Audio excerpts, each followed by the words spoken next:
நண்பர்களே, நம்மக்கிட்ட வந்து நிறைய ஆசைகள் இருக்குது, கனவுல இருக்குது. ஆனால் நாம் வந்து இதுக்கெல்லாம் உரிமை எடுத்து ஆசைப்படுறோம். ஆனால் அதுக்கான தகுதிகளை வளர்த்துக்கிறதே இல்லை. உதாரணத்துக்கு எடுத்துங்க, சினிமாவுக்கு நான் ஆசைப்பட்டேன். என்ன பண்ணியிருக்கணும்? உண்மையிலேயே நல்ல ஒருத்தனாக தான். என் நண்பர்களை ஒருத்தன் அபிமன்யுன்னு ஒருத்தன் இதுவரை திருமணமே பண்ணிக்கல. சினிமாவில் ஜெயிச்சு தான் கல்யாணம் பண்ணிப்பேன்ட்டு. இன்னொரு தம்பி ஒருத்தர் பிருத்திவிராஜகுமாரன்ட்டு, அவரும் இதே கொள்கை தான், இன்னும் திருமணம் பண்ணிக்கலை. இதுதான் சிறந்த லட்சியவாதிக்கு அழகு.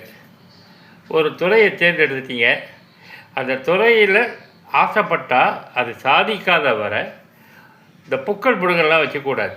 திருமணம், மேரேஜ் லைஃபு எல்லாம் வச்சுக்கவே கூடாது. ஜெயிச்சதுக்கப்புறம் கல்யாணம் பண்ணிக்கணும். சப்போஸ் ஜெயிக்கிறியா, கடைசி வரைக்கும் ஒண்டி கட்டையாக இருங்க. என்ன செக்ஸுல வீக்காக இருந்திருக்கும், செக்ஸு கிடைக்காது. அதுக்கு என்ன இல்லை, எவ்வளவோ சோர்சஸ் இருக்குது செக்ஸுக்கு தாகத்தை தணிச்சிக்கிறதுக்கு. அந்த விஷயத்தில் நான்லாம் வந்து பந்தங்கள் வச்சுக்கவே தான் சாதிப்பது தாமதமானது. ஏன்னா மாதம் ஆச்சுன்னா ஃபேமிலி மெயின்டைன் பண்ணி ஆகணும். அந்த பொண்ணை நம்பி உதிச்ச ஒரு பொண்ணு, அதை காப்பாற்றணுமேட்டு வேறு வழி இல்லாமல் பார்ட் டைமில் போர்வெல் பிஸ்னஸ் பண்ணேன்.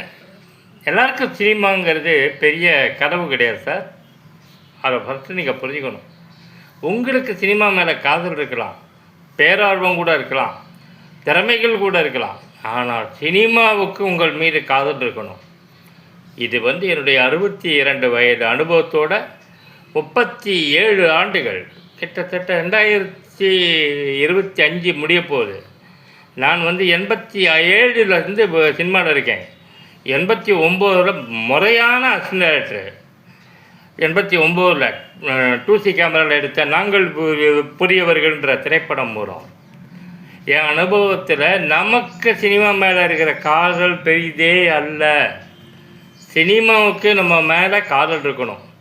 அப்போ தான் அது வந்து சிறப்பாக இருக்குமே ஒழிய எதிர்காலம். இப்போ நெல்சன் மேலே சினிமா காதல், லோகேஷ் கனகராஜ் மேலே சினிமா காதல், கார்த்திக் சுப்ராஜ் மேலே சினிமா காதல், வெற்றிமாறன் மேலே, துரைச்செந்தில் மேலே, இப்படி இன்று கரண்ட்டில் லைம் லைட்டில் இருக்கிற எல்லா டேரக்டர்ஸையும் பார்த்தீங்கன்னா சினிமா அவங்களே காதல் வச்சுருக்கோம்.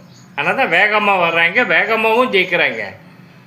சினிமா காதலிக்காத மனிதர்கள் என்ன வேர்வை செஞ்சு கோடம்பாக்கத்தையே கதியாக இருந்தால் கூட சினிமா அவங்களை அரவணைக்காது. டே போடா பண்ண எனக்கு பிடிக்கலன்னு சொல்லிட்டு சினிமா தானாகவே விரட்டி விட்டுரும். இப்போ எனக்கு வந்து பாருங்கள், 62 வயசில் என்னை தானாகவே விரட்டி விட்டுருக்கு. வேலை இல்லை.